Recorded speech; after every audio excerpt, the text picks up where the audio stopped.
السلام علیکم سامعین، 29 جمادی الاخرہ اور 1 جنوری ہے۔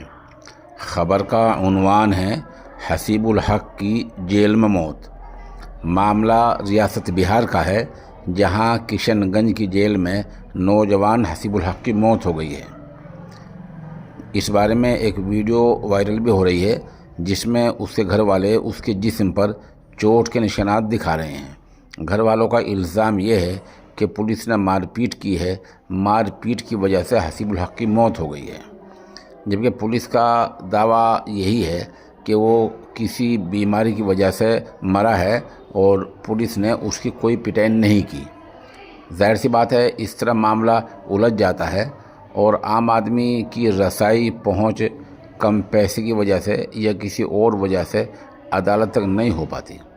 اس لیے کام جو مقامی تنظیمیں ہیں، مقامی سماجی کارکنان ہیں، ان کا ہے کہ وہ اس معاملے کو اپنے ہاتھ میں لیں، بیدار ہو جائیں اور اس معاملے کی مکمل جانچ کرائیں، تاکہ دودھ کا دودھ اور پانی کا پانی ہو جائے۔